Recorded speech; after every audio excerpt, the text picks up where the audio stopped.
Ya, apa kabar guys? Semoga kalian sehat selalu. Kali ini saya akan mereview Affinity Designer, salah satu aplikasi buat desain vektor, dan ini ada di iPad, di Mac OS, dan juga di Windows. Ya, bagi kalian yang masih menggunakan Adobe Illustrator, Adobe Photoshop, CorelDRAW, saya sarankan kalian untuk menonton video ini sampai selesai. Kita langsung saja bahas satu persatu. Mulai dari ini, logonya seperti ini. Yang ini biru muda. Saya review dulu yang versi iPad, dan nanti saya juga akan bahas yang versi Windows atau Mac. Jadi tampilan di iPad seperti ini. Kalau kita buka, pas awal buka tuh seperti ini. Kita coba buka file baru.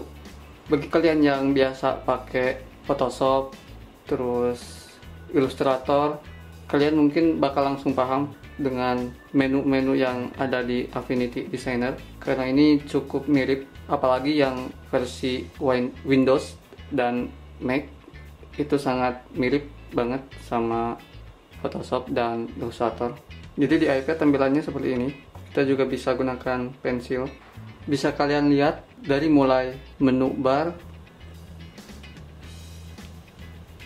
tool panel, ini sangat mirip sama Photoshop.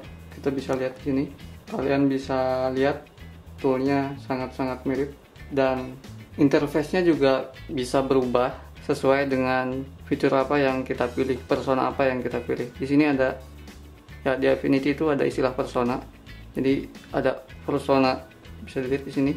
Ada buat designer, pixel, sama export. Tampilan untuk designer seperti ini, yang mirip dengan Illustrator. Kalau kita pilih pixel persona, ini tampilannya berubah. Ini lebih mirip ke Photoshop. Dan ada juga yang terakhir, ini export persona. Ini buat export file. Fiturnya juga lengkap.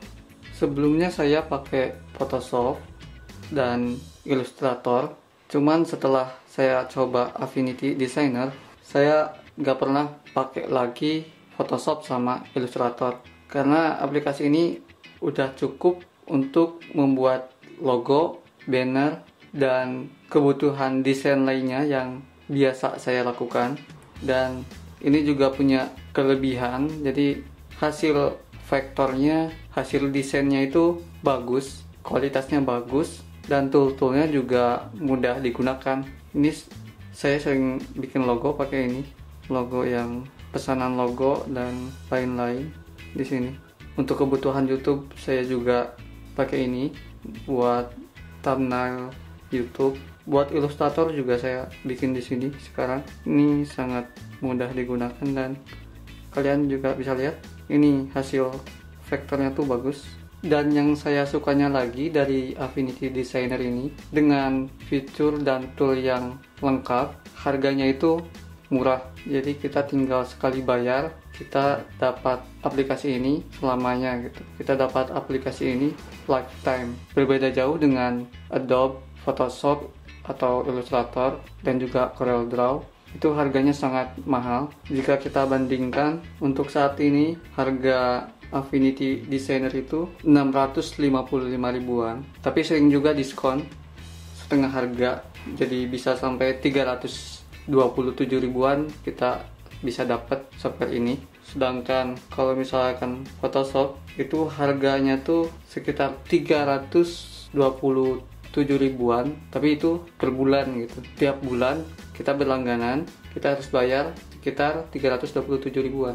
Sedangkan kalau misalkan CorelDRAW juga mahal. Untuk saat ini kisaran per tahun ya. Kalau per tahun, berlangganan per tahun kita bayar sekitar 5 jutaan. Dan kalau kita sekali bayar untuk lifetime itu sekitar 10-11 jutaan.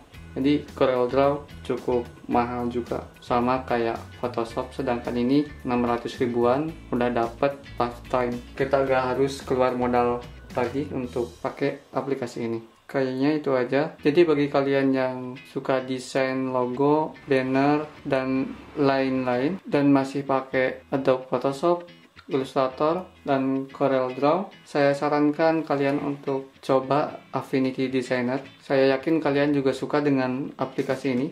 Ini ada versi trialnya. Dan bagi kalian yang belum pernah pakai software design dan kalian ingin belajar pakai software design, saya juga sarankan buat belajar Affinity Designer. Dan kalian juga bisa subscribe karena saya juga akan bikin tutorial aplikasi Affinity Designer. Jadi kalian bisa belajar dari channel saya dari nol sampai semua tool-toolnya paham. Oke, begitu saja untuk hari ini. Jangan lupa buat komen dan beri saran di bawah kolom komentar. Thank you.